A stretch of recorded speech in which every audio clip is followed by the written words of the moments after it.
주요 쟁점 6가지 쟁점에 대해서 간단하게 말씀드리겠습니다. 첫 번째는 공론화 제한과 관련된 겁니다. 그래서 첫 번째는 지자체장은 다음 사항에 대해서 공론화를 추진해야 한다라고 되어 있고 4가지를 적시하고 있는데요. 아까 우리 조상현 의원님께서는 여기에다가 한 가지를 더 추가해서 지자체에서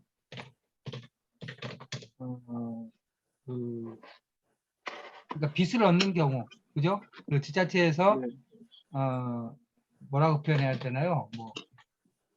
뭐라고 할까요? 부채 발행에 관한 지자체 부채 발행에 관한 사항. 이것도 이렇게 나중에는 어느 정도 규모 이상 이런 것도 있을 수 있겠죠. 어쨌든 이런 내용을 좀 추가했으면 좋겠다는 말씀도 있었습니다. 어쨌든 공론화를 반드시 해야 될 사안이 어떤 것이냐라고 하는 것이 공론화 제한 관련해서 한 가지고요. 그 다음에는 그 두 분 다 말씀하신 것처럼 의회와 주민 제한에 관한 내용입니다. 그래서 김동기 의원님도 3분의 1 동의라고 하는 것이 이게 새로운 분란의 불씨가 되지 않겠느냐라는 말씀하셨었잖아요. 네, 이 3분의 1에 관한 부분이 적절한지, 또 주민은 주민이 직접 발의하는 경우에, 주민 제한하는 경우에 공공명 이상이라고 했어요. 근데 이 공공명이라고 하는 것에 대한 기준, 근거 이런 것에 관한 논의가 이루어질 수 있겠죠. 그래서 쟁점으로는 한 4가지 정도로 생각해 볼 수 있을 것 같습니다. 기초의회에서 제안하는 경우에 의결 정족수를 과반으로 할 것이냐, 3분의 1로 할 것이냐 이런 것도 있을 수 있고요.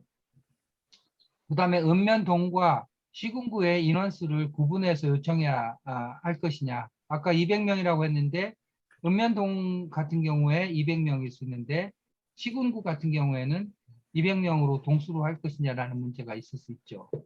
그래서 제한에 필요한 인원수에 관한 부분이 있을 수 있고요. 그 다음에 이게 굉장히 중요한데요. 아까 최현정 그 위원님 말씀하신 주민이 요청하는 경우에 기초자치제장의 의사와 무관하게 공론화를 추진해야 한다. 그러니까 이거는 공론화 추진 여부를 요건만 갖추면 자동적으로 공론화를 추진하게끔 하느냐, 아니면 최종적으로 지자체장이 그 여부를 결정하느냐, 또는 주상현 의원님 말씀하신 대로 하면은 공론화위원회에서 심의를 거쳐서 추진 여부를 결정해야 하느냐라고 하는 문제가 있죠. 네. 이 부분과 관련해서도 좀 논의가 필요할 것 같고요. 그리고 이제 공론화 여부를 결정하는 별도의 심의 기관을 두자. 그러니까 크게 방향이 2가지라고 볼 수 있잖아요. 시장 자신이 하는 경우, 그다음에 의회가 하는 경우, 주민이 하는 경우, 이렇게 3가지가 있는데 최종적으로는 그 기본 안에는 6월 30일 날 만드는 기본 안에는 요건만 갖추어진 다음에 시장한테 제안을 하고 그러면 시장이 공론화를 공식적으로 결정하는 것으로 되어 있었잖아요. 그런 방법이 한 가지라면, 또 하나는 시장이 공론화 여부는 시장이 결정하는 것이 아니라 공론화위원회, 시장에 의해서 임명된 공론화위원회가 독자적으로 결정을 하고 시장도 그 결정에 따라야 한다라고 하는 것입니다. 크게 보면 그 2가지인데요. 그 2가지 의견에 대해서도 좀 논의를 좀 진행시켜 주시고요. 그 다음에 이제 준비위원회를 구성해야 되느냐라는 문제가 있죠. 이 준비위원회는 일종의 공론화 과정에 관한 설계임과 동시에 사전 합의라고 보시면 됩니다. 그래서 공론화위원회를 별도로 구성을 해서 구성과 의제와 그다음에 공론화 프로세스에 대한 준비 겸 사전 합의 과정이 필요한 거 아니냐라고 말씀을 드렸, 그 기본안에서 제안을 드렸고, 그 가운데는 이제 준비위원 구성을 3분의 1 이상은 시민사회단체 추천으로 외부 인사로 구성함으로써 공정성을 기할 수 있다라고 하는 것인데요. 이와 관련해서는 공론화위원회와 별도로 공론화준비위원회를 구성해야 하는가라는 문제와 그 다음에 외부 인사의 참여 비율을 넣는다면 3분의 1이 적절한가라고 하는 문제도 있을 수 있습니다. 그 다음에 공론화위원회의 성격과 역할과 관련해서는 기본안에서는 공론화위원회는 정해진 사안에 관해서 일시적으로 일정 기간 동안 운영하고 해체하는 임시기구입니다. 그에 반해서 이제 당진에서는 공론화위원회를 상설화하는 안이죠. 이건 굉장히 큰 차이점이라고 볼 수 있는데 이 부분에 관해서도 그 고민을 함께 나눠주셨으면 좋겠고요. 그 다음에 뭐 운영위원회냐, 뭐 추진위원회냐라고 하는 거는 조금 미시적인 문제라고 볼 수 있습니다. 이 운영위원회의 구성과 역할에 관해서도 뭐 논의를 좀 할 수 있는데요. 이거는 뭐 그렇게 큰 사안은 아닌 것 같습니다. 운영위원회가 위원회를 총괄할 것이냐, 별도의 추진위원회를 구성할 것이냐라는 문제가 있을 수 있죠. 그 다음에 주민참여단 구성과 관련해서도 주민참여단 구성은 원칙적으로 자발성에 기초한다라고 되어 있고 소수자에 대한 배려가 필요하다. 참여단 구성에서 의원이라든가 선출직 공무원, 국회의원이라든지 선출직 공무원 등은 의사결정에 영향을 미칠 수 있기 때문에 원천적으로 배제해야 된다라고 하는 기초안의 내용인데 이 부분도 한번 검토를 할 필요가 있고요. 수당 등 지원에 관한 부분도 이게 그 운영위원이나 추진위원뿐만 아니라 주민참여단에게도 일정한 그 수당을 지급하는 것이 지급해야 된다라고 하는 것이 기본 아닌데 이 부분에 관해서도 뭐 확인을 해주시면 좋을 것 같습니다. 자, 그 6가지인데요. 실제로는 가장 중요한 것은 핵심적으로는 3가지라고 볼 수가 있을 것 같습니다. 그거는 이제 첫 번째 공론화위원회 제안 관련된 내용이죠. 누가 어떤 방식으로 제안할 수 있느냐, 또 필수적으로 제안해야 될 사항이 어떤 거냐라고 하는 논의, 그러니까 공론화 제안 사항과 그 다음에 제안 주체에 관한 사항과 제안 항목, 필수 제안 항목이라고 쓰겠습니다. 필수 제안 항목과 그 다음에 제안 주체. 특히 이제 주민 제안의 경우 무조건 공론화를 해야 합니다. 이 부분이 핵심적인 논의 주제라고 볼 수가 있겠죠?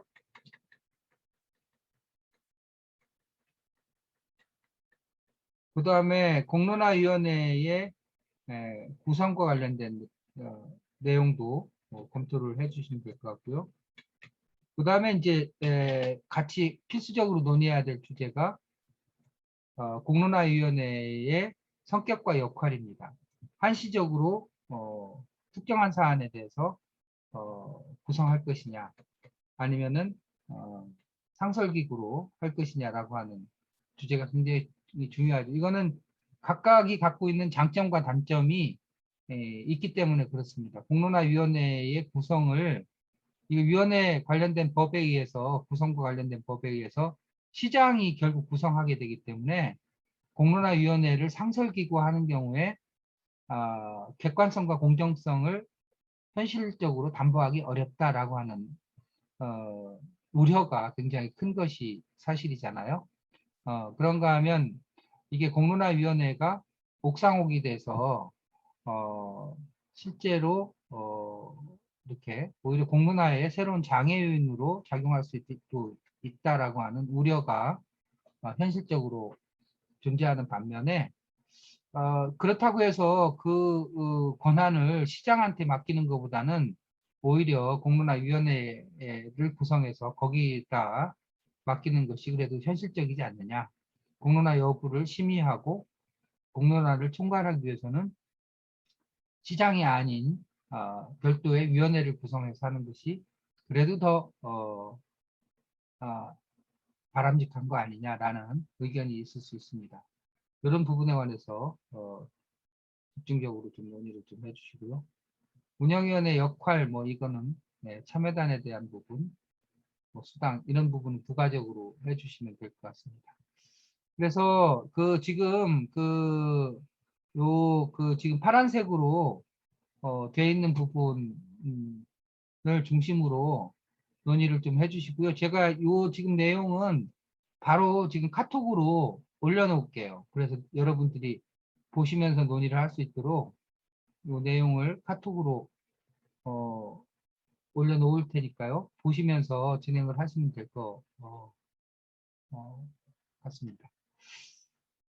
그리고 이외에도 뭐 여러분들이 생각해서 필요한 내용은 추가적으로 논의를 하셔도 좋을 것 같습니다. 대충 그 분위기를 조금 늦게 오신 분도 느끼실 수 있겠죠. 그리고 이제 우리 오세광 의원님 같은 경우는 또 앞서서 이런 비슷한 고민을 먼저 하셨으니까 예, 또 도움말을 주실 수 있을 것 같고요. 또 우리 김혜몽 센터장님이나 권중원 YMCA 당진 YMCA 총장님 오셨는데 또 시민사회 입장에서 갖고 있는 우려라든가 공정성에 관한 여러 가지 생각들이 있을 수 있거든요. 네, 그런 말씀도 같이 나누면 의미가 있을 것 같고 단 한 가지 우리가 논의에 앞서서 염두해 둬야 될 부분이 있습니다. 그건 뭐냐면 우리가 같이 충분히 논의하지만 우리가 지금 살고 있는 곳도 다르고 또 처해 있는 상황은 다 개별적이잖아요. 우리 최준호 선생님 같은 경우는 서울에서 은평에서 이제 자치위원회를 지금 이제 공론장을 만들어야 될 입장이라면 그런가 하면 부산에서 우리 김명석 회장님 같은 경우 그다음에 또 연천에서 각각 지역별로 특성이 굉장히 크죠. 인적 구성도 다르고 삶의 양태도 다르고 따라서 우리가 획일적인 안을 만들기 위해서 오늘 논의를 하는 것은 아니고요. 우리가 처해 있는 상황에서 어떻게 하면 보다 더 의미 있는 공론장을 구성해낼 것이냐라고 하는 입장에서 논의를 하는 것이라는 점을 잊지 말으시고요. 그래서 결국은 자기 지역의 공론장 조례는 춘천은 춘천에 맞는 공론장 조례를 만들어야 되는 거죠. 그죠? 네, 부산은 부산, 네, 또 서울은 서울. 이제 그런 점을 서로 이렇게 고려를 하면서 논의를 진행시켜 주시면 좋을 것 같습니다. 지금 18분이니까 논의를 좀 풍부하게 하자면 2개 팀으로 나누는 게 좋겠습니다. 네, 2개 팀으로 나눠서 하시되 다들 뭐 진행 잘 하시니까요. 잘 진행하시되 정리를 잘 해주셔야 될 것 같아요. 정리를 그래서 그래서 2개 팀에서 팀별로 한 분은 진행을 하시고 한 분은 논의 내용을 좀 정리를 하셔가지고 의견이 일치하는 부분은 일치하는 부분대로 이견이 있었던 부분은 이견이 있었던 부분대로 발표를 해주시면 될 것 같습니다. 지금 8시 30분인데요. 일단 30분 동안 논의를 진행을 하겠습니다. 이동준 국장님 네, 지금 간단하게 그냥 인사 말씀 하시고 본인 토의로 들어가겠습니다. 죄송합니다. 오늘도 또 늦었습니다. 당일에서 많이 와 계셔서 논의 진전 많이 됐을 것 같고요. 예, 네, 남은 시간 함께 팀 가는 대로 보태겠습니다. 고맙습니다. 고맙습니다. 그리고 그 2팀 발표를 들은 다음에 최한영 박사님 네, 정리 말씀을 좀 하도록 그렇게 하겠습니다. 자, 네, 소회실로 이동하겠습니다. 두 개 팀으로 나누고 예, 진행자하고 예, 정리하는 분을 지정을 해주시고요. 일단 30분 동안 진행을 하겠습니다. 예.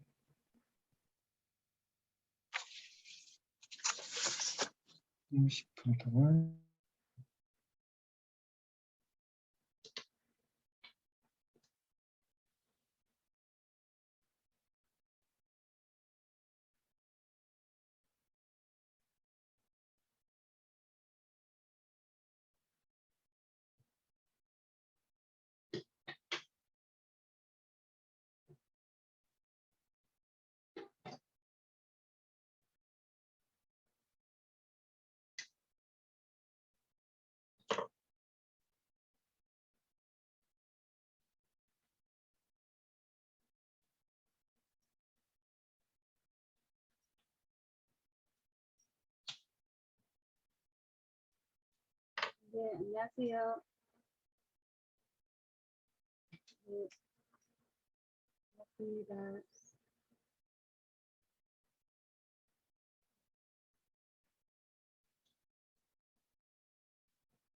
네, 안녕하세요. 저는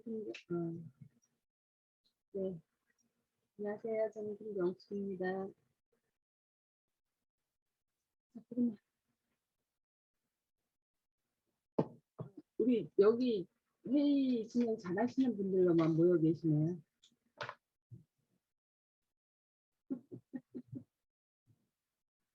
정리를 잘 하시네요. 네, 어떻게 할까요?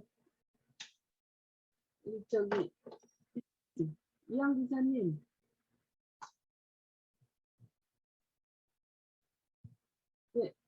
정리를 이양구 의원님이 정리하십니다. 잘 정리를 누군가 다른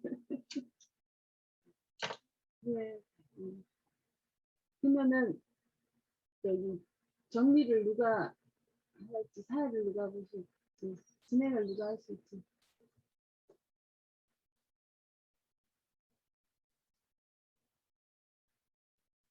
잘 안 들려요.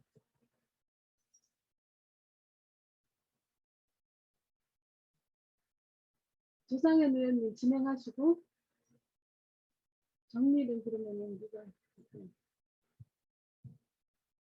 이양구 의원님 하시면 되지. 아니 김경숙 씨가 직접 하면 되겠네. 그러면은 예, 저기 의원님은 지금 딴 거 하신다고요? 이양구 의원님 아 김경숙 씨가 지금 그러면은 제가 정리를 할게요. 네. 우리 저 이동준 사무국장님도 정리를 잘 하시던데. 아, 네.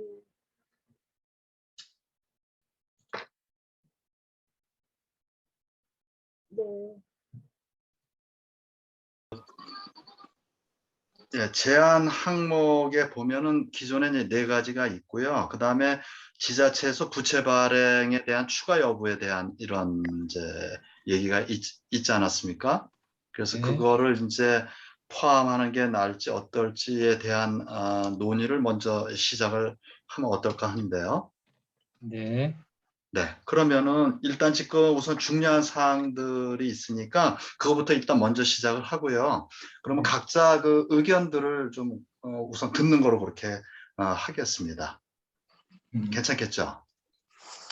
네, 제가 아까 듣기로 저 당진의 조상현 의원님께서 네네. 그 첫 번째 공론화 제안에 대한 그 중요한 내용 이슈인데요. 네네. 이 부분에 대해 그 공론화위원회에서 이제 주민 제안에 관한 그 내용을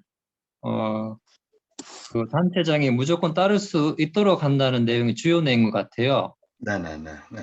네, 그래서 그 부분에 대한 논의가 좀 집중적으로 되면 좋겠습니다. 그러면 우선은 제가 지금 말씀드린 거는 그 제한 항목이 원래 초안에는 네 가지로 돼 제가 있었는데. 잠깐 올렸습니다. 어, 예, 비대위원. 네, 국내 성격과 역할 이런 데, 예, 예. 예, 보시죠. 이 제목. 네, 예, 예.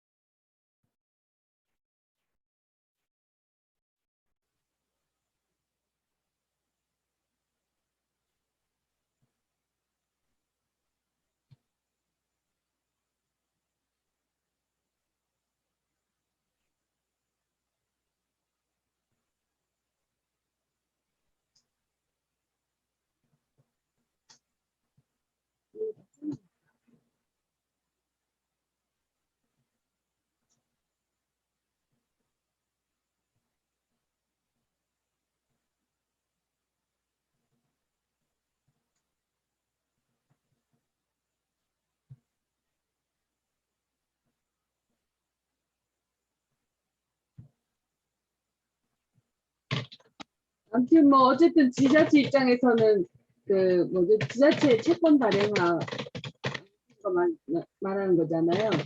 어쨌든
그리고 잠깐만 어디서 아이가 열심히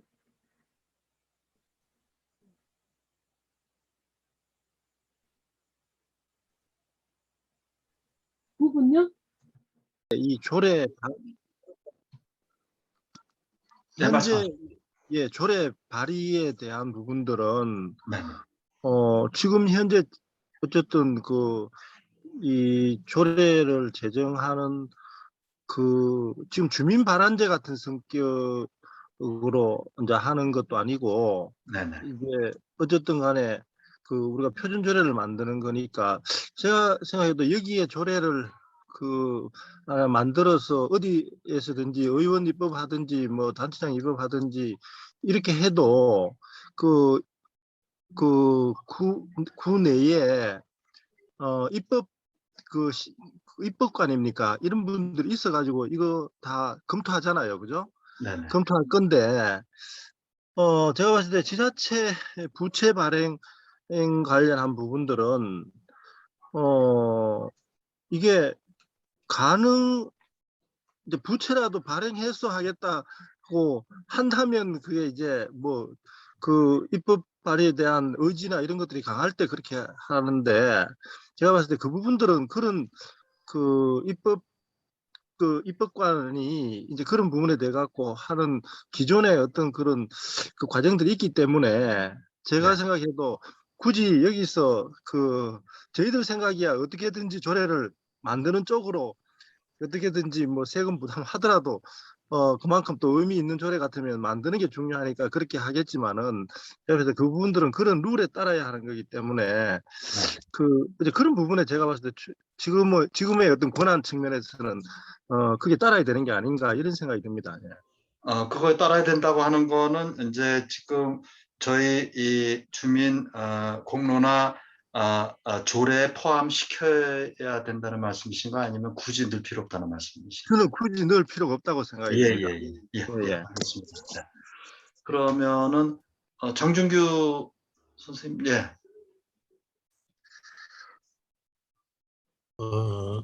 저도 사실은 좀 잠시 어디에 있다가 와가지고 장소에는 못 봤는데요. 지금 보니까 네, 5가지 한 그걸 예, 맞습니다. 예, 그렇죠. 네네. 지금 현재 제가 그 상황이 어떤지 모르겠는데 제가 볼 때는 그래요. 지자체 부채 반영에 대한 인원이죠. 지금 가부를 말씀하시는 거죠? 그게 아니고요. 예. 제한 항목을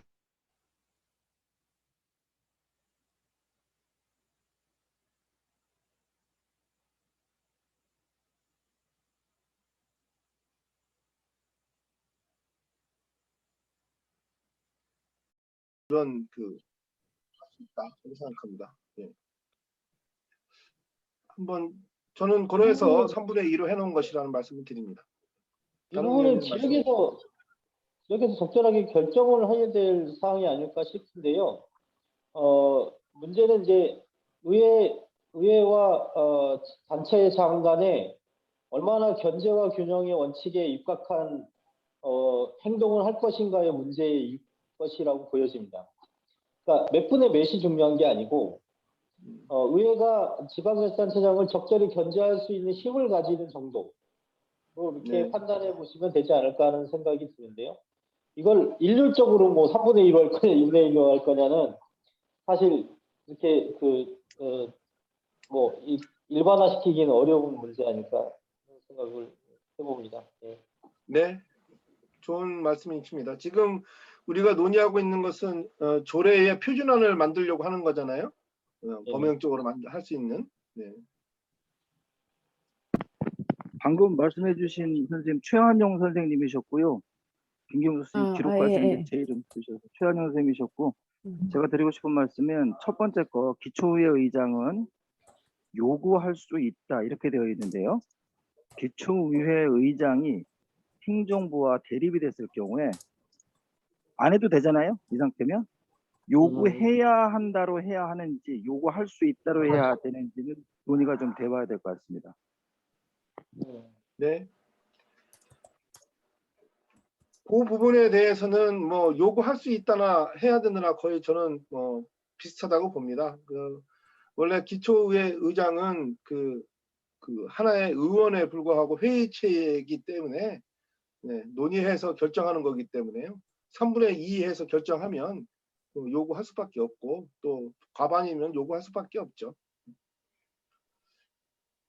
그러면 이런 조문은 이렇게 바뀌어야 될 것 같습니다. 제적의원 3분의 1의 동의가 있다면 또 있는 경우 의회 의장은 기초 단체장에게 공론화를 요구하여야 한다가 맞을 겁니다. 예, 그게 맞습니다. 네네. 그러니까 전제가 일단 일정 정도 의원의 의사가 결정된 다음에 의장이 그것을 단체장한테 전달하는 구조여야 되거든요. 근데 이게 의장은 할 수 있다 이렇게 돼버리니까 의장이 마치 뭔가 권한을 갖고 결정을 할 수 있는 권한이 돼버리기 때문에 그런 부분에 있어서는 재량을 없애는 게 맞을 것 같아서 제적의원 3분의 1이 동의한다면 동의하는 경우 의장은 기초 단체장에게 공론화를 요구하여야 한다가 돼야 되는 게 맞을 것 같습니다. 구체적인 부분은 제가 따로 나중에 의견서를 드리겠습니다만. 예. 다른 의원들도 말씀해 주시죠. 그게 맞을 것 같아요. 3분의 1 정도만 되더라도 의원님들이 많이 참여하는 건데, 잠시 이제 요구를 좀 하는 방향으로. 네. 뭐 대략 요구하여야 한다 쪽으로 논의가 되고 있는 것 같습니다. 네, 다 동의하시나요? 그러면 잠깐만요. 다음으로 저 김동기입니다. 네? 제 의견 한번 드릴게요. 예. 김동기입니다. 네네. 예. 지금 이제 3분의 1의 동의가 있으면 의회 의장은 기초단체장에게 공론화를 요구하여야 한다 이렇게 됐는데요. 의회가 요구를 했을 때는 시장은 반드시 들어줘야 되는 어떤 대립적인 관계가 있거든요. 집행하는 기구와 또 우리는 이제 감시하고 또 하는 그런 기구가 이제 성격 자체가 다르기 때문에요. 그렇게 되면 3분의 1이 이렇게 찬성을 동의가 있을 때 해야 된다 그러면 의회 자체 내에서도 분란이 일어날 수가 있어요. 의회에서 요구했던 것은 분명히 기초단체장은 그걸 수행할 수 있도록 만들려고 하다 보면 3분의 1이 아니라 3분의 2 정도는 했을 때 의회가 요구했을 때는 시장 분명히 들어줄 수 있을 정도의 힘을 가져야 된다고 생각을 하거든요. 자칫 잘못하면 의회 내에서 소수의 인원이 우리가 요구했던 거에 대해서 묵살당할 수가 있어요. 의회 내에서도 묵살당할 수가 있거든요. 네, 저도 의견 네. 주겠습니다. 그 제적의원 3분의 1의 동의에 의해서 본회의 상정 그 권한이 주어지고요. 본회의에서 과반수 이상의 찬성이 있어야 이제 의장이 3분의 1이 한다 이렇게 가야 되고, 만약에 이제 본회의 과정을 거치지 않는다면 제적의원 3분의 2의 동의를 얻었을 때 이 두 가지를 좀 구분할 필요가 있다고 봅니다. 그냥 3분의 1의 동의를 얻는다는 거는 뭐 동의하는 연서나 이런 것을 의미할 수도 있기 때문에 의회라고 했을 때 의장에게 의원의 결정을 대신 집행부에게 전달하는 어떤 전달 체계로서만의 앞에서 우리 최 박사님 말씀하신 대로라면 본회의에 의결된 부분에 대한 그 의장이 이행이지, 그냥 단순히 의원들이 연서하고 이런 거 동의 뭐 3분의 1 이거 가지고는 아니기 때문에 두 가지를 좀 분리할 필요가 있다고 봅니다. 3분의 1일 때는 본회의에 상정해서 과반수 이상의 동의, 의결을 해서 의결된 사항으로서 집행부에 전달하고요. 뭐 3분의 2에 그냥 동의면 뭐 그대로 뭐 전달하게 한다든지. 예. 저도 의견을 올리겠습니다. 그 3분의 1 본회의 상정이라는 것 자체는 원래 이게 그 공론화 대상이면 일단 그 올라가는 그 부분은 완화를 시켜서 3분의 1 이상이든지 이게 좀 적당하고요. 그 다음에 이제 거기 올라가서 이제 하는 부분은 뭐 과반수든 이렇게 되어야 되는 거지. 뭐 3분의 1보다 더 과반, 뭐 반반, 뭐 과반수 이상 이렇게 되면 공론화 대상임에도 불구하고 그게 어떤 상정의 그 상정은 그 자체가 무슨 투표위에서 상정이 되고 안 되고 그러면 공론화 대상이 아무런 의미가 없는 거잖아요. 그렇지 않습니까? 공론화 대상인데도 불구하고 이걸 또 상정하는데 일정한 정족수를 갖춰야 된다 그러면 공론화 대상이라고 하는 게 공감을 못 얻는 것 아닙니까? 네. 그건 아닌 것 같은데, 제가 보기에는 나는 의원들이 이제 소수는 이제 의원들 지역적으로 좀 나눠져 있고 나눠져 있다 보니까 공론화 거리도 아닌 걸 가지고 외국 의원들이 이렇게 공론화를 할 수도 있거든요. 근데 그런 차원에서는 아까 이한주 의원님이 말했던 제도를 택하는 것도 바람직할 것 같은데. 예, 제가 말씀을 드리겠습니다. 일단은 여기 보면 기초의회가 제안하는 거지 않습니까? 기초의회는 회의체고요. 회의체는 그 회의 규칙에 의해서 3분의 1 제안 동의로 의안을 올리고 과반의 결의를 하게 돼 있지 않습니까? 그것은 이제 뭐 민주주의 원칙에서 맞는 거고요. 그 의회에서 제안한 거니까 의회의 그 의사를 표명하는 거니까요. 그 정도. 그래서 3분의 1보다는 2분의 1 이상으로 가야 되는데 저희는 이제 3분의 2로 했다는 거니까요. 일단은 그 기초의회가 제안할 수 있다. 그렇게 한다면 2분의 1 정도로 가게 되는 거죠. 너무 3분의 1, 2분의 1 뭐 이런 쪽으로 안 해도 되고요. 기초의회가 제안한다 이렇게 되면 결국은 각 지자체마다의 그 형편에 따라서 이제 정하게 되겠죠. 그러나 그것은 과반수는 넘어가게 된다 이렇게 저는 보입니다. 최저 기준을 그냥 과반 정도의 동의가 있어야 된다는 게 아마 거의 3분의 1 정도로 그냥 하는 게 메인셉션 낫지 않을까요? 있잖아. 그냥 그걸 과반으로 하지 말고 3분의 1로 원래대로. 과반은 또 어떤 정책인 걸로 인해서 또 서로 또 싸움이 나기 때문에 어떤 3분의 1 어떤 그게 공론화 대상이냐를 한 3분의 1 정도로 해서 우선 그게 대상이 된다는 걸 보고 그다음에 그 논의를 해야 되지 않나 싶은 생각이 듭니다. 제일 처음부터 너무 네, 네, 알겠습니다. 3분의 1도 적당하지 않을까 생각합니다. 예. 예, 좋습니다. 그러면 그 정리해서 제출할 때 이렇게 두 가지를 다 제출하는 걸로 그렇게 하시죠. 예. 두 번째 그 위로 좀 올려봐 주시겠어요? 그 요 논의는 거기까지만 하고요. 그 뒤에 올려봐 주시면 아니죠. 내려야죠. 주민이 요구하는 경우. 네? 주민이 요구하는 경우. 예, 주민이 요구하는 경우, 예, 그거에 대해서 논의를 해야 되잖아요. 예. 그게 중요한. 주민이 논의하는 경우는 이제 지금 당진 같은 경우는 이제 200명 이상으로 그 유권자 200명 이상으로 되어져 있는데 김천 같은 경우에는 그 범위에 따라서 그 명수가 변동돼야 되지 않느냐 이런 말씀하셨어요. 예. 거기에 대해서 저는 그 변경해서 말씀드리면 그 주민감사 청구나 이거 200명 우리가 잡을 적에는 주민감사 청구의 인원수를 그 고려했던 거거든요. 300명. 네? 주민 주민감사 공익 청구 때 300명. 여기 아니 당진은 200명이라고. 아, 그래요? 예. 그래서 그 사실은 퍼센테이지로 잡을 수 있습니다. 만약에 어떤 구역에 그 제한을 할 때 뭐 유권자의 뭐 20분의 1이라든가 뭐 이런 식으로 제한해서 그 유연하게 할 수도 있다. 이런 제안 드립니다.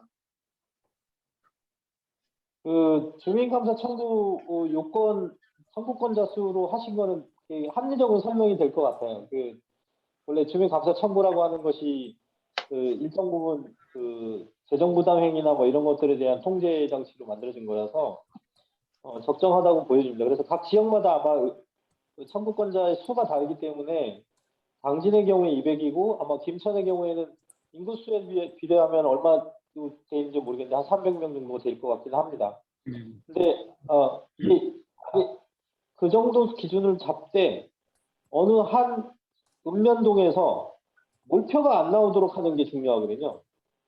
이게 무슨 말씀이냐면 어느 한 동의 그 사안에 대해서 공론화 제안할 때 어느 한 동민들만 다 몰려가고 하면 민원 사항이 돼버리기 때문에 공론화가 아니라 민원 사항이 되지 않습니까? 그래서 아마 제안을 걸어놓는 것이 김천에서 고민하셨던 내용 같아요. 그래서 어느 하나의 읍 또는 동에서 50% 이상이 안 나오도록 한다든가 이런 제안을 걸어달라는 말씀 같거든요. 그 청구할 때 200명, 그러니까 200명 중에 100명이 어느 한 동에서 나오고 나머지는 100명이 밖에 나가서 돼야지 그래야지 공론의 의미가 있지 않느냐는 표현 같으시거든요. 예. 아마 지역에서 또 형평껏 정리를 하실 필요가 있지 않을까 싶습니다. 네네. 최한영 위원님께서 말씀하신 부분은 시민참여단 구성에 있어서 성병, 연령병, 지역별 균형 참여를 고려해야 된다. 이런 부분이 있기 때문에 어느 정도 커버가 될 것 같고요. 지금 여기서 논의하는 부분은 만약에 그 한 읍, 그러니까 그 시 전체적인 공론화가 아니라 어떤 특정 지역의 공론화를 추진할 적에 200명이라고 이렇게 잡아놓으면 어렵다. 그래서 제가 제안하는 것은 특정 지역에 어느 한 읍면에서 주민 공론화를 추진할 때 참여단을 어떻게 구성할 것이냐 이 부분에 대해서 하는 거고요. 그것도 마찬가지로 뭐 주민감사 청구의 퍼센테이지를 그 지역에도 적용하는 것이죠. 요거를 제안하는 겁니다. 그거 얘기했던 부분들 20분의 1이었나? 네, 또 다른 의원님 또 말씀 주시죠. 읍면동이 있고 시군구가 있단 말이야. 그 얘기를 해봐. 아니. 내 얘기는 쓰지 말고. 예. 제가 궁금한 게 있는데요. 그러니까 아까 조상현 의원님이 말씀하신 이제 시민 참여단 구성에서는 이렇게 특정 지역에서 뭐 이렇게 몰리지 않게 구성이 예, 예. 예, 그렇게 말씀하셨는데 예를 들어서 이게 주민 공론장 같은 경우는 한 마을에서 그러니까 어떤 한 마을이나 인근 마을에서 이렇게 주민 공론장을 만들어 달라고 요구할 수 있잖아요. 그렇다 네. 보면은 이제 그 마을에서 뭐 부근에서 한 뭐 200명 정도 이렇게 인원이 나올 것 같은데 이제 그거는 상관없는 건가요? 시민 참여단 구성할 때 예, 예. 제가 시민 아까 잠깐만요. 아까 제가 최한영 선생님 말씀에 대해서 말씀드릴 때에 조금 제가 실수를 했습니다. 지금 제한 사항에 대해서 제한하는 사람들이 편중되면 안 된다 이렇게 말씀하셨는데 제가 좀 헷갈려가지고 시민 참여단 구성에 대해서 얘기한 거예요. 그건 좀 조정이 필요할 것 같고요. 조금 전에 우리 선생님께서 말씀하셨던 한 동네에서 주민 공론장을 추진할 때 200명이라는 게 많지 않느냐 이 부분인데요. 거기에 대한 대안으로 말씀드린 게 읍면동에 총 유권자의 몇 퍼센트 이렇게 만들어 놓으면 굳이 사람도 없는데 200명 모아서 제한할 필요가 없다 이렇게 말씀드리는 겁니다. 네. 그리고 이제 이 부분에서 제가 좀 가장 이제 그러니까 걱정이 됐던 게 이제 아까 의회에서는 의장이 요건을 갖추면 이것을 아까 요구하여야 한다 이렇게 의견을 좀 모아주셨잖아요. 근데 그러면 주민이 제안한 경우 할 수 있다 이 부분을 어떻게 하는 게 좋은지 이게 좀 제일 고민이 돼서 제가 그냥 공부를 지방자치법을 공부를 해갖고 이제 한계적인 측면에서 말씀드리면 지방자치단체장의 의사결정을 제약할 수 있는 거는 지방의회는 가능한데 주민은 안 됩니다 원래 안 됩니다. 그래서 주민은 예. 의회에다가 요구를 해야 되나요? 그렇게 되면 또? 그러니까 두 가지를 다 고려를 하시면 될 것 같아요. 여기 김천의 경우에는 지금 의원님들이 아니라 시민들께서 직접 만드신 조례라서 되게 저는 바람직하다고 보여지는데 지방의회 의장한테도 요구할 수 있으시면 될 것 같아요. 지방의회 의장한테 일단 요구를 하고 지방자치단체장한테도 요구를 할 수 있도록 하는 방식으로 왜냐하면 주민의 의사를 대표하는 건 지방의회 의원이기도 하지만 지방자치단체장도 대표기관이거든요. 그러니까 둘 다 요구하는 방식으로 조문을 구성하셔도 될 것 같거든요. 그리고 아까 어느 한 지역에 편중되지 않는 부분은 주민 소환제도 보시면 그 요건이 나와요. 그것도 좀 같이 보시면 주민 소환제도 나 비슷하게 가져가시면 좋지 않을까 하는 생각이 듭니다. 네. 지역마다 좀 달라서. 네네. 주민 소환은 사실 너무 힘들어서 그 요건 맞추기가. 아니, 주민 소환제도의 청구 요건하고 같이 맞춰버리면 그게 의미가 있거든요.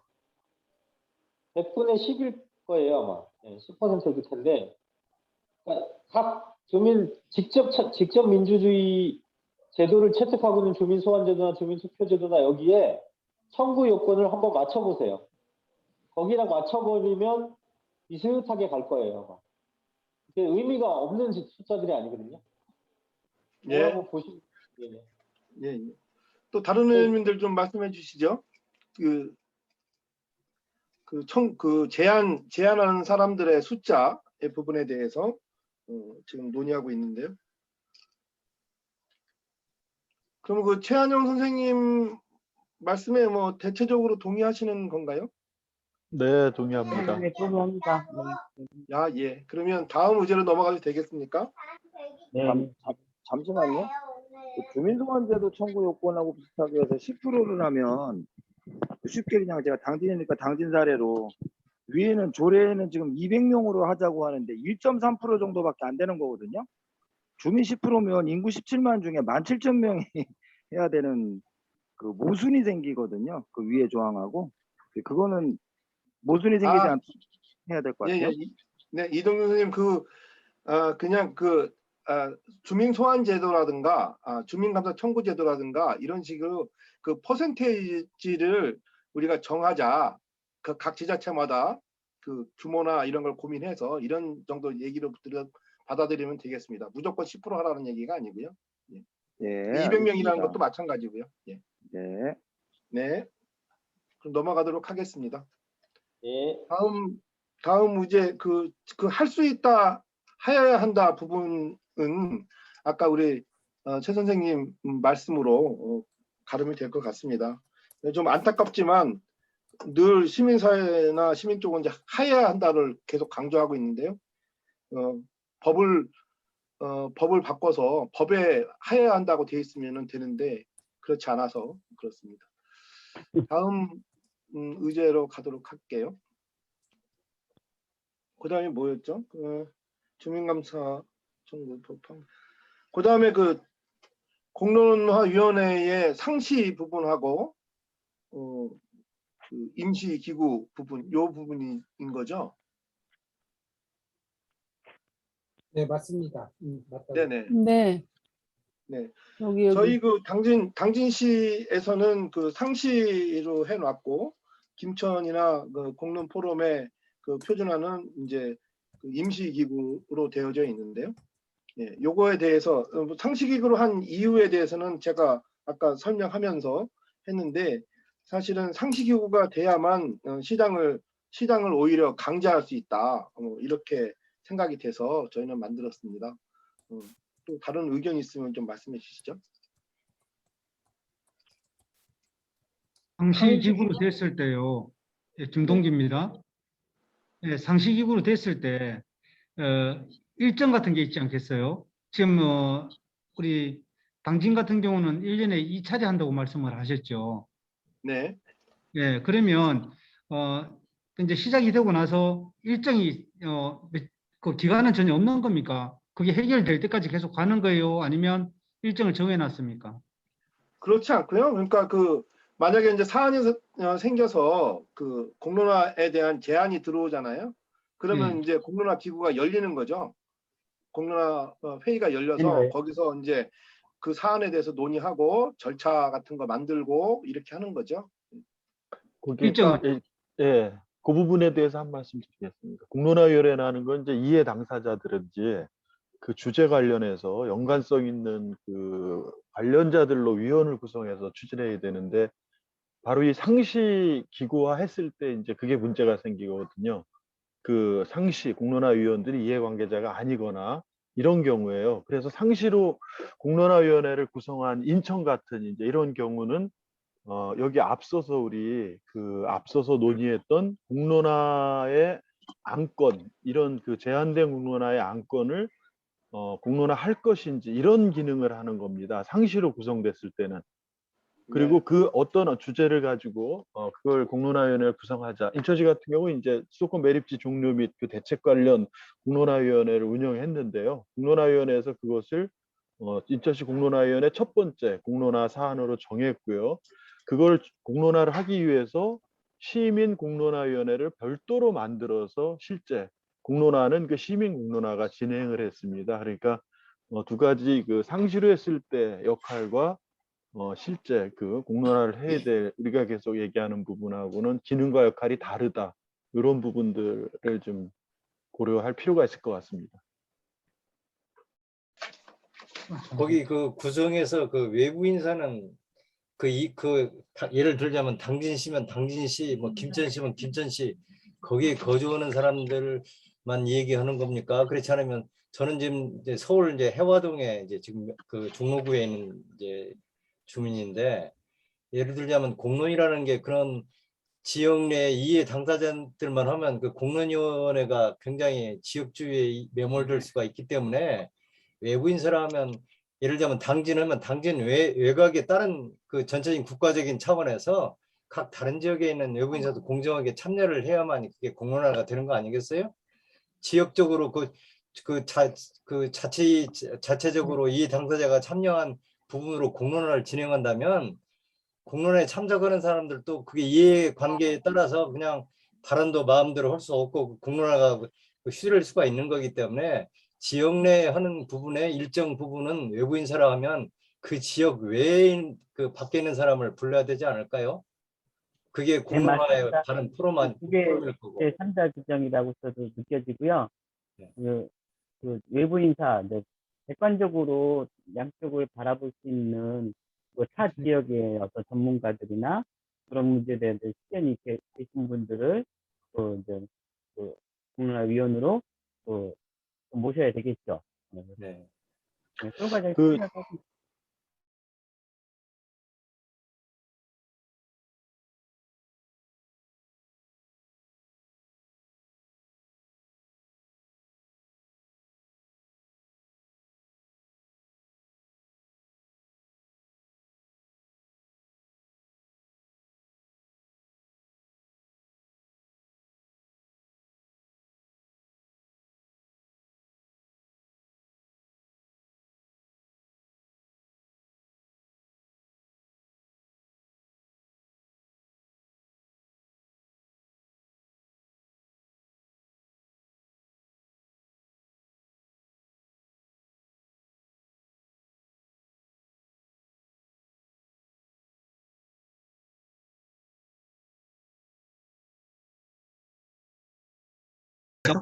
여유가 있는 것 같습니다. 근데 저희 네네. 두 번째하고 세 번째는 논의 안 해도 되나요?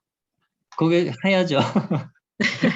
그래서 좀 의견을 포함해서 간단하게 내주시면 좋을 것 네네. 같아요. 의견 두 번째, 세 번째 그 주제를 간단하게 언급해 주시고 네네. 거기 그렇죠. 짧은 의견을 각각 내주시면 좋을 것 같아요. 좋습니다. 예, 예. 네. 그러면은 같이 지금 포함해 주시면 알아서 정리하겠습니다. 구분해서. 네네.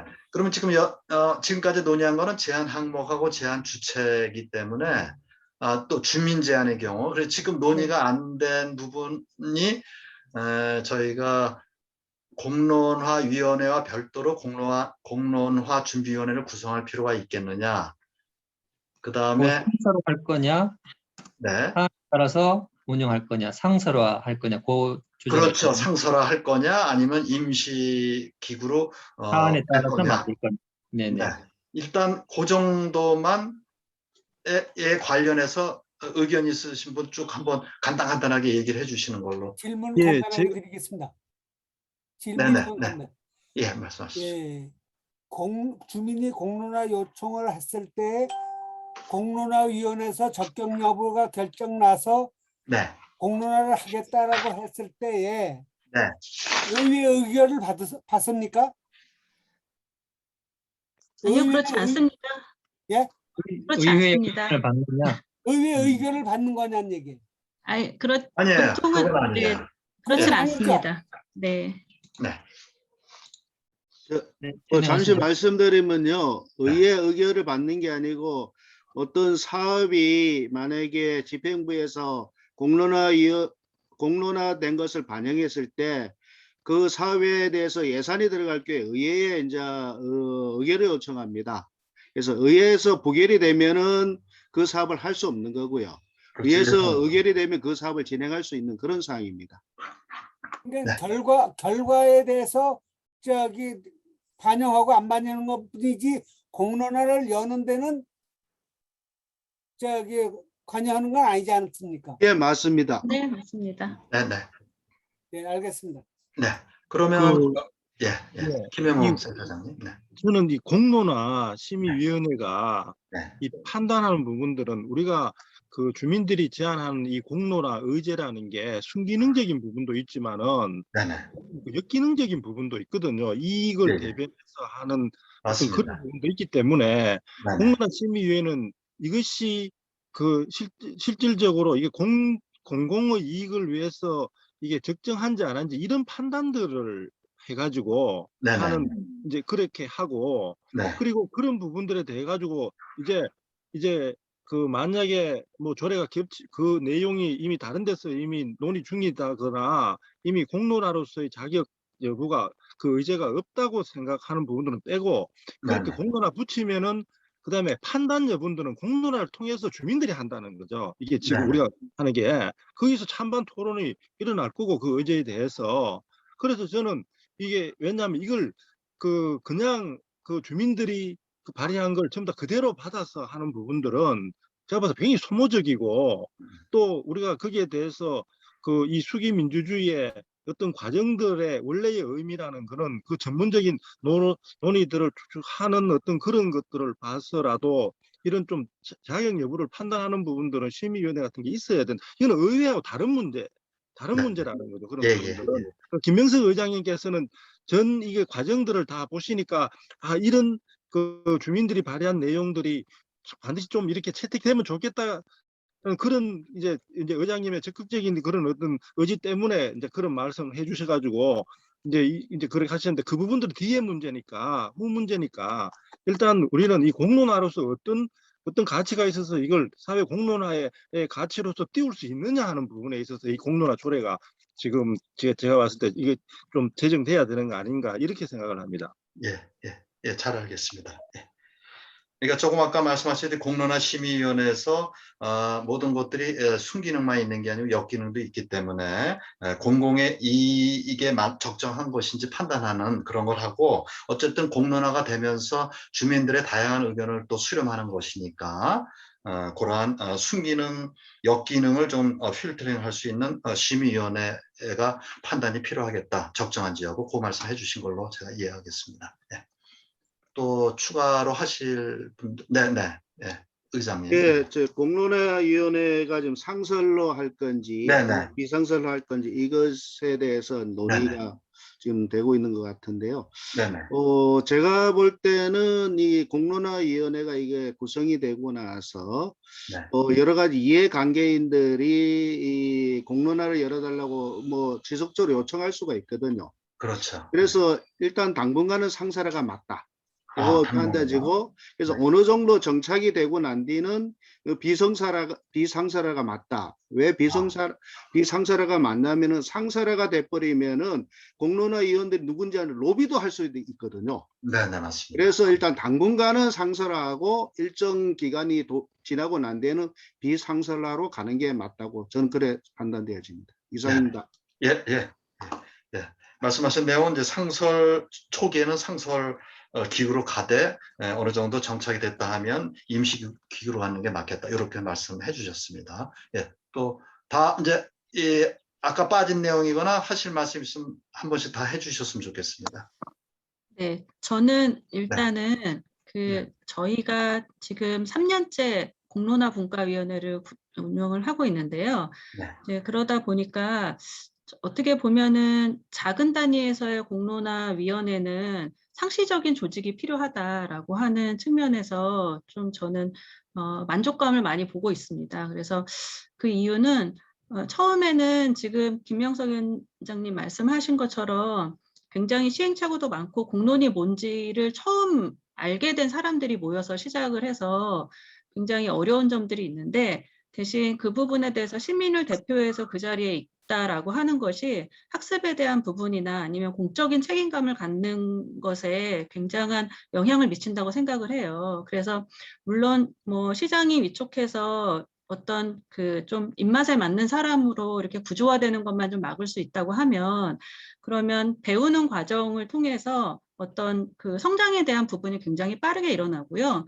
앞에 이야기했던 그 일정 그 주민 제안이라 하더라도 이 시민 제안이 정말 그 지역에 필요한 공론인가라고 하는 것을 굉장히 숙고해서 판단하는 그런 부분들이 생깁니다. 그리고 여기에 이제 좀 약한 점이 있다면 제안 의제들이 워낙 분야가 다양하다 보니까 그것에 대한 정보라던가 이 경험들이 충분하지 않은 경우에 판단이 어려울 때가 있어요. 그래서 그런 부분을 좀 보완할 수 있는 그런 이제 뭐 자문기구라던가 아니면 상설적인 그런 지원기구가 있으면은 어떨까? 저희는 지금 그런 부분들이 좀 필요한 지점이구나 하는 것을 좀 알아가고 있는 거라서요.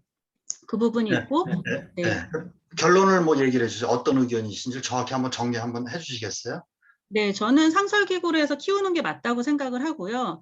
대신 거기에서 좀 지원이 필요한 부분들을 자문 그룹 풀 그러니까 어떤 특정 분야를 이게 정할 수가 없기 때문에 그냥 다양한 지역 안에서의 전문가 그룹에 대한 이 공론 지원 자문 풀이라던가 아니면은 좀 경험이 있는 시민들이 참여할 수 있는 구조 이런 것들을 네, 좀 몇 가지로 같이 운영을 하면 더 좋을 것 같습니다. 예, 알겠습니다. 예. 다른 분들 이제 말씀 안 하신 분들 한 번씩 해주시죠. 예. 오세강 의원님 하시겠습니까? 소리가 지금 안 들리거든요.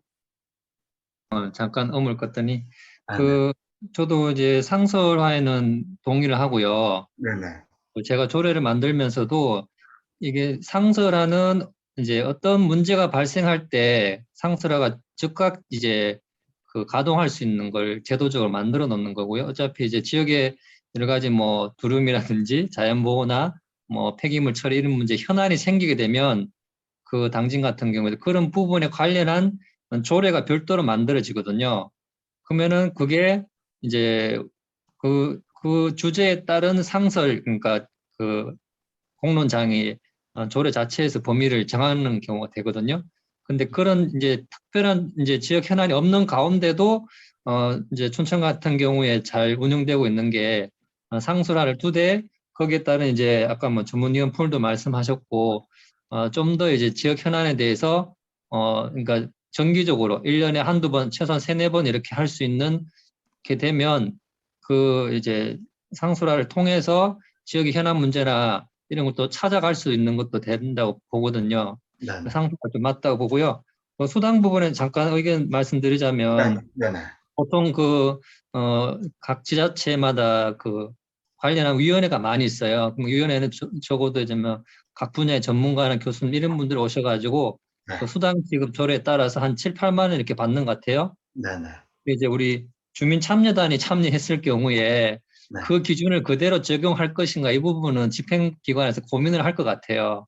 그러면 주민이 뭐 한 40-50명, 뭐 많게는 100명 이렇게 하면은 그 부분 예산 부분이 조금 이제 무리가 갈 수 있거든요. 그러니까 그 부분은 앞으로 뭐 이제 좀 전문성이나 전체 인원을 감안했을 때 2분의 1에 한다든지 하여튼 진행해 보면서 조금 이제 예산이 많이 지출될 걸 예상을 해서 아니면 그런 게 상황이 발생할 때를 대비해서 조금 조정 가능할 수 있다. 주민참여단에 대해서는 그런 내용 들어가면 좋겠습니다. 네, 그런 감사를 넣으면 좋겠다. 이렇게 말씀하신 걸로 이해하겠습니다. 예, 그다음에 시간이 또 너무 많이 돼서 많이 정리를 됐죠? 좀 해주세요. 예. 네, 지금 마무리. 5분 내로 정리 네네, 부탁합니다. 빨리 정리해야 돼. 자, 그러면은 지금 말씀 안 하신 분, 우리, 잠깐만요. 지금 권중원 총장님 말씀하시겠습니까? 예, 이제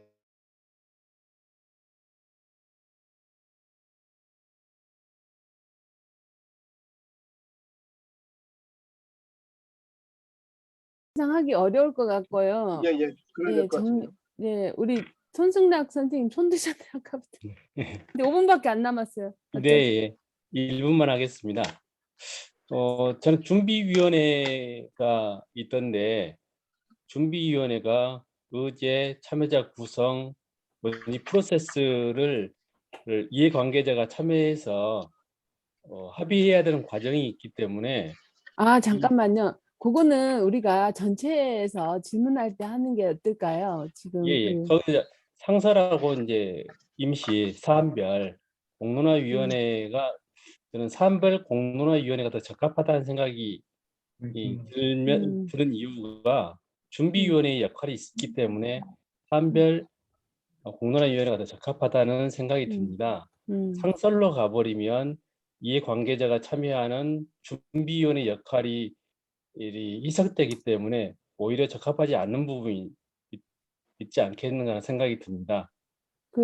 그러니까 이제 정리를 쭉 하면 우리가 이제 그 상설 공론화위원회는 일종의 이제 공론화 심의위원회 비슷한 형태로 현실적으로 갈 가능성이 있고 이제 현안의 특정한 문제에 대해서는 직접 이해관계자들을 그때그때 구성을 달리해야 되니까 그 임시적으로 문제 해결을 위한 공론화위원회가 만들어지는 그런 구성이 되는 현실적으로는 그렇게 갈 수밖에 없는 거다. 이렇게 뭐 얘기가 전체적으로 흘러가고 있는 거죠.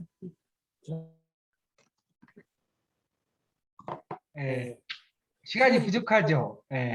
아, 어떻게 이제 오히려 고민거리만 예, 잔뜩 던져준 것 같아요. 네. 발표 시간을 좀 갖도록 하고요. 예. 향후 과제에 관한 논의를 해야 되니까. 예. 자, 정리할 시간이 조금 필요하겠죠. 근데 그거는 일단 말씀으로 하고 문서로 올리는 걸로 합시다. 단톡방에 상세한 거는. 예. 일단 1조하고 2조 예. 말씀을 드려주십시오. 1조는 누가 진행을 했었나요? 기록을 제가 했습니다. 네, 그 진행은 저기 조상현 의원님 하셨는데, 그럼 조상현 의원님 발표하실 게 사회를 보셨습니까? 예, 뭐 조금 틀릴 수도 있으니까요. 그 정리한 게 맞으니까 제가 기억으로 막 하는 것은 조금 틀릴 수 있다는 거 감안해 주셨으면 합니다. 네, 보완해 주시면 될 것 같아요. 네. 예. 우리 논의를 다 하지는 못했는데요. 먼저 그 공론화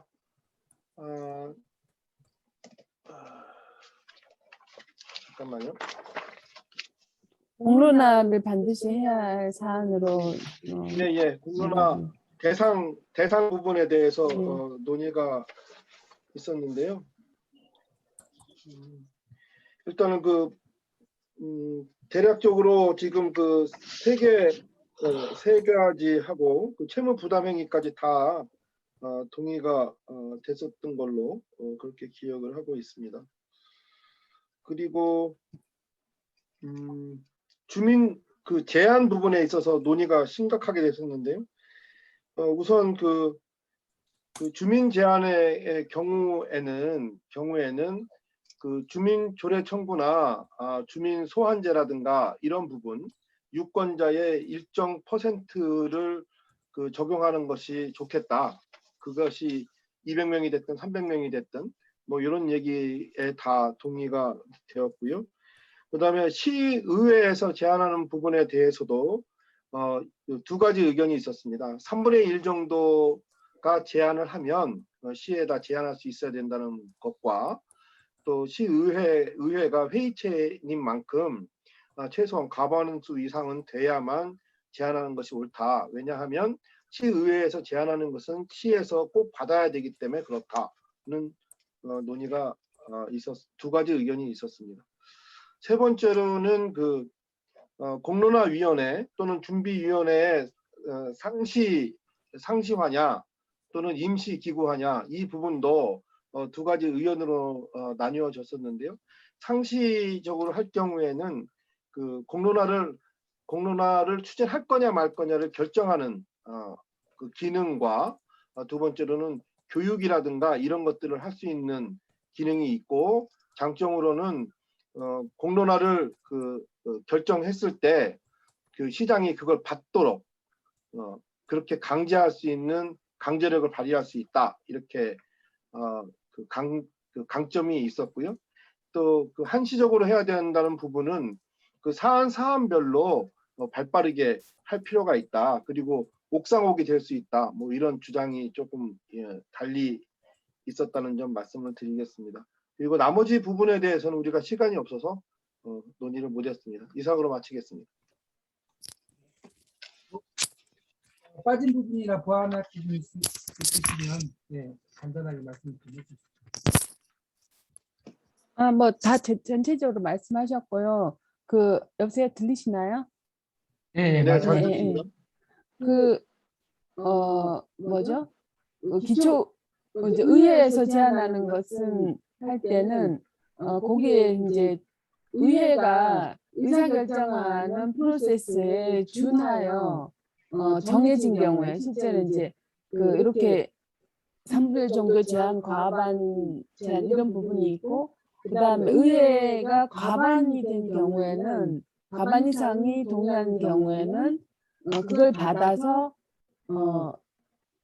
여기 이제 된 경우에 받아서 기초의회 의장이 기초단체에다가 공론화를 요구하여야 한다. 이렇게 조금 구체적으로 얘기한 부분이 있습니다. 네, 좋습니다. 네. 네. 고민이 점점 깊어지고 있습니다. 자, 2조는 강정환 대표님이 진행을 하셨고, 하고 우리 김윤정 김윤정 위원장님이 정리해 주셨는데요. 네, 먼저 말씀하세요. 네, 그 파일은 채팅창에 공유를 드렸고요. 먼저 좀 논의가 진행된 게 1그룹하고 좀 비슷한 것 같은데요. 먼저 공론화 제한 관련해서 그 필수 제한 항목에 대해서 그 행정 채무나 이제 부채 발행에 관련된 것이 포함되어야 할 것이냐라고 하는 의견에서는 대부분 포함하지 않아도 될 것 같다라고 하는 의견이 좀 더 많으셨어요. 그래서 이미 그 지자체 부채 발행 관련된 사업은 관련 기준들이나 아니면 의회의 동의를 거쳐야 되는 이런 단계들이 있어서 굳이 포함하지 않아도 될 것이라고 하는 의견. 그리고 이제 공론을 이런 그 사업의 어떤 기준으로 틀을 잡으면 공론의 무게나 그 적용되어야 하는 공론의 제한들이 너무 많아질 수 있어서 이런 부분들은 그 이 채무 관련된 부분보다는 공론의 필요 사안 중심으로 그렇게 보는 것이 좋을 것 같다라고 하는 의견들이 있으셨고요. 제한 주체에 대한 의견은 그 주민의 그 특정명 이상의 연서가 있는 경우에는 기초단체장에게 공론을 제안하거나 혹은 의회에도 요청을 할 수 있었으면 좋겠다. 단 의회에서 공론을 제안하는 경우에는 주민의 의견이 그 필수적으로 반영이 된 상태에서 제안했으면 좋겠다라고 하는 최준호님의 좀 다른 관점의 의견이 있으셨고요. 그리고 의원의 3분의 1 이상 동의가 되면 공론 제안이 가능했으면 좋겠다. 단 의회에서 3분의 1 이상의 동의로 공론 제안을 하더라도 지자체장이 거절할 수 있기 때문에 이 경우에는 다시 의원이 3분의 2 이상으로 동의하는 과정을 거치면 받아들일 수 있도록 이런 수순이 좀 있었으면 좋겠다라고 하는 의견이 있으셨고요. 주민동의 인원수에 대해서는 지자체별 상황을 고려해서 정하는 것이 좋은데 대신 특정 인원을 기준선을 정한다고 하더라도 이게 특정 이해 집단의 제안으로 움직일 수 있는 경우들이 있기 때문에 이것을 걸러낼 수 있는 방법들이 함께 작동할 수 있도록 고민해야 된다라고 하는 부분이 있었습니다. 그래서 이것과 관련해서는 주민투표라던가 아니면 관련된 위원회 심의 구조 등을 활용하는 것으로 그렇게 이야기됐고요. 그리고 의회에서 그 자체적으로 공론 제안을 하는 것은 직접 참여 측면에서는 좀 바람직하지 않은 부분이 있어서 공론 자체는 주민이 주체가 되어서 제안하는 것이 중요하다라고 하는 의견도 있으셨습니다. 그리고 이어서 주민 제안이면 무조건 그럼 공론해야 되느냐라고 했을 때 공론 의제의 성격이나 필요성, 뭐 범위에 따라서 공론장의 단위를 좀 다양하게 하는 방법들도 이제 있을 것 같습니다. 그래서 지역 전체에 대한 공론일 수도 있고 혹은 의제에 따라서 이제 마을 공론장과 같은 지역적 구분이 좀 있는 것들도 감안을 해본다면 공론화에 대한 에너지를 좀 고려할 수 있지 않을까 하는 것도 있고요. 그리고 주민 제안을 무조건 공론화한다는 항목이 조례 자체에 명시가 되면 현실적으로는 의회에서 수용하기 어려운 부분이 있기 때문에 그래서 이제 주민 제안을 무조건 공론화해야 된다라고 하는 것에 대한 명시는 다시 검토되면 좋을 것이다라고 의견 주셨고요. 그리고 공론화위원회의 순기능 외에도 어떤 누가 구성되느냐에 따라서 역기능이 있을 수 있기 때문에 이 부분에서 충분한 수기 구조가 가능한 그 시민 중심의 구조를 조직하는 것이 필요하다라고 하는 의견이 있으셨습니다.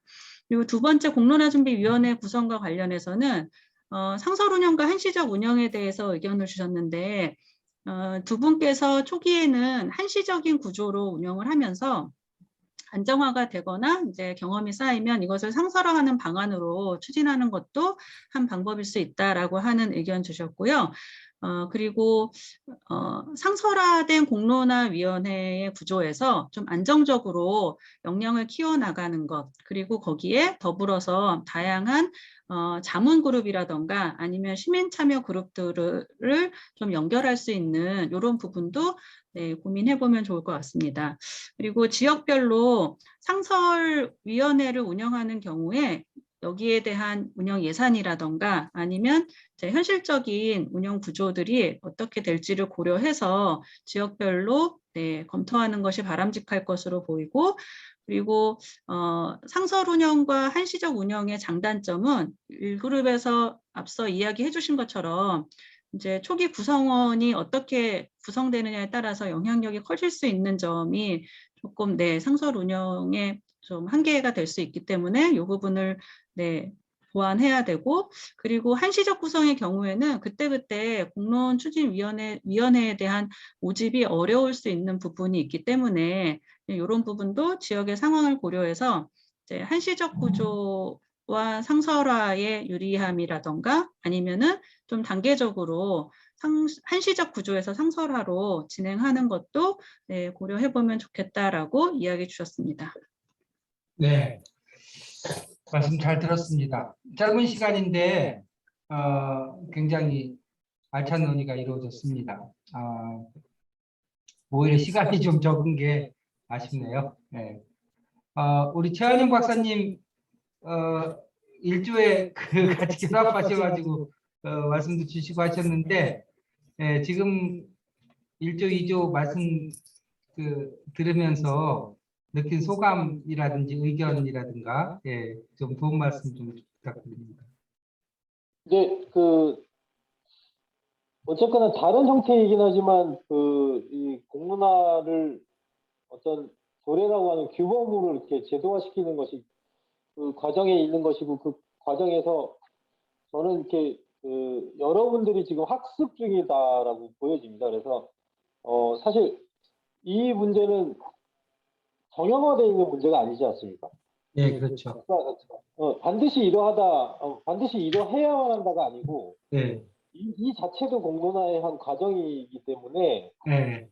각각의 지역에서 어떤 선택을 하든지 그것이 존중돼야 될 거라고 저는 생각을 합니다. 그래서 다양한 선택들을 하시고, 그 다양한 선택들이 지역에서 정말 이 목적 자체가 지역 주민들의 삶에 영향을 미치는 사안들을 지역 주민이 스스로 결정하는 구조로 갈 수 있도록만 조정되면 될 것이다라고 보여지고, 아까 중간에 번뜩 드는 생각은 사실은 이제 우리 공론화 포럼이 지방자치단체 공무원 교육에 좀 개입을 해야 되겠다. 이 공론화라는 말이 사실은 되게 안 좋게 들릴 수 있어요. 공무원들 입장에서. 의원님들한테는 좀 익숙하실지 몰라도 실제로 자치단체장이 공론화라는 말에 거부감을 느낀다는 말씀이 아까 저희 근처에 계셨는데, 그러니까 이런 그 과정에서 공론화가 얼마나 중립적이고 또 시민들의 목소리를 제대로 반영할 수 있는 그릇인지를 좀 알려줄 수 있는 구도로 가야 되지 않을까. 그런 것들이 조례 과정에서 좀 일부 들어가는 것도 방법이지 않을까 생각이 들거든요. 그것도 한번 좀 생각을 해볼 필요가 있지 않을까. 조례의 공무원 교육. 오늘 번뜩 든 생각은 그건데, 인식의 제고가 얼마나 중요한지. 그것이 되게 중요하지 않을까. 조례의 내용은 지역별로 잘 선택을 하고 계시고 고민하신 내용들을 사실 잘 담아내고 있다고 저는 봐요. 되게 훌륭하신 결과들을 갖고 오셔갖고 사실 전혀 문제 없다 지금. 그대로 추진해도 문제 없다. 감사합니다. 공부를 많이 했습니다. 네, 말씀 잘 들었습니다. 네. 지금 말씀하신 내용은 잘 정리해서 내용을 지역별로 만들어낼 때도 좀 도움이 될 수 있도록 하고, 전체적으로도 이렇게 좀 도움이 될 수 있도록 그렇게 하겠습니다. 혹시 대표님 혹시 뭐 조례와 관련해서 혹시 이렇게 질문이 아까 김천 같은 경우 질문들이 있으실 것 같은데, 질문이 있으시면 전화 뭐 여러 우리 의원님들 메일 주소를 공유해서 좀 이렇게 같이 좀 질문하실 수 있도록 이렇게 제 메일은 공개하셔도 됩니다. 그래요. 그렇게 하겠습니다. 예. 우리 최한영 박사님한테 이렇게 자문할 수 있도록 그렇게 할게요. 네. 근데 최한영 박사님도 말씀하셨다시피 이게 우리가 답이 정해진 길을 가기보다는 답을 지금 만들어가는 과정에 있고 실제로는 실천과 사례의 누적을 통해서 길을 만들어 가야 되는 상황이에요. 우리가 당진에서 산패장 관련된 실천이 없었으면 공론장이라고 하는 것에 대한 느낌을 갖기 어려웠을 거예요. 춘천도 마찬가지고 다른 지역도 다 마찬가지입니다. 그래서 일을 하면서 실천을 하면서 무엇이 가장 바람직한 방향인가를 고민하게 하는 것이고 또 실천이 쌓이면 쌓일수록 고민을 많이 해야 되는데요. 이제 어떤 사안은 이해관계자가 반드시 참여를 해야지 쟁점이 명확하게 도출되고 논의의 심도가 생길 수 있는 사안도 있고요. 그런가 하면 어떤 사안은 이해관계보다는 공적 과제를 중심으로 논의를 전개해야 되는 사안도 있는 거거든요. 예. 그래서 그 두 가지 결합을 어떻게 유기적으로 하느냐라는 것이 굉장히 중요해요. 이해관계가 명확하게 있는데 이해관계를 배제하는 경우에는 나중에 합의안이 도출된다 하더라도 그 합의안에 대한 수용성은 굉장히 낮아지게 되거든요. 그래서 그런 부분도 좀 참고를 좀 하시면 좋을 것 같고요. 그리고 또 사안마다 그 관심의 범위라든지 사안마다 구성이라든지 이슈 또는 그 진행 프로세스는 굉장히 달라질 수밖에 없잖아요. 그런 부분도 어떻게 좀 포괄할 수 있느냐라고 하는 점도 동시에 좀 고려를 좀 해야 될 것 같습니다.